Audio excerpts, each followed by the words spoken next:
Bonjour. Lors de cette capsule d'animation, nous aborderons le thème d'identifier ses propres attitudes, attentes, motivations, besoins et limites par rapport à la masturbation, au baiser, caresses, étreintes et relations sexuelles. Le but de cette capsule sera de normaliser les comportements et les émotions ressenties par rapport à ces thèmes en fonction de la santé sexuelle. Lors de cette capsule, vous serez en mesure de mieux comprendre ce qui peut influencer un comportement relié à la sexualité en fonction du modèle théorique de Fisher et Fisher par le biais d'une mise en situation. Adelina, une jeune fille de 14 ans, a entendu une amie de l'école dire qu'elle se masturbait tous les jours et qu'elle avait des relations sexuelles avec son petit ami. Adelina ne se masturbe que quelques fois par mois et se pose la question, est-ce normal? Est-ce que les autres filles se masturbent autant? Est-ce que je devrais changer mon comportement?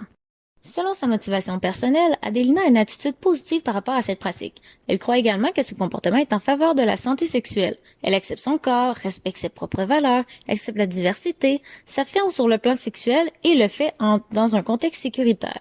Ce genre de motivation influence grandement le comportement. Par rapport à la motivation émotionnelle, Adelina ressent des émotions positives lorsqu'elle adopte le comportement masturbatoire, mais également elle a ressenti une émotion d'incertitude ou de crainte, à savoir si son comportement était normal ou similaire à d'autres filles. Cependant, elle ressent un stress lorsqu'elle pense à avoir une relation sexuelle avec un garçon. Elle ne se sent d'ailleurs pas prête à en avoir une, mais elle se sentirait prête à avoir des comportements préliminaires, c'est-à-dire des baisers, caresses et étreintes avec un autre individu. Sur le plan de la motivation sociale, Adelina croit que les normes sociales de la masturbation féminine reflètent qu'une faible partie des adolescentes de son âge se masturbent.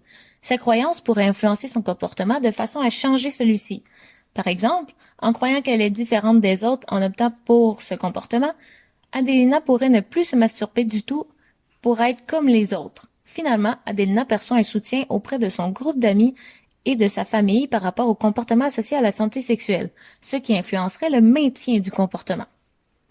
Il faut savoir que ces comportements sont personnels à chacun et qu'il est normal que la fréquence de ceux-ci ne soit pas similaire d'un individu à l'autre en fonction de la personnalité, de son historique personnel et de la perception des normes sociales que l'individu a par rapport à cette pratique. Il est primordial de respecter ses besoins, ses limites et d'être en mesure de le communiquer avec un partenaire afin de rester honnête et d'éviter les regrets ou les mauvaises expériences associées à la sexualité.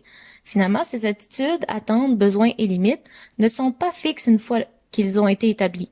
Ils peuvent changer à travers le temps et d'une relation à l'autre. Autrement dit, il est tout à fait normal qu'au début, on se sente moins à l'aise avec certains aspects de la sexualité, comme les relations sexuelles, mais que plus tard dans notre vie, on devienne de plus en plus à l'aise avec le sujet, d'en avoir des attentes et même d'en ressentir le besoin.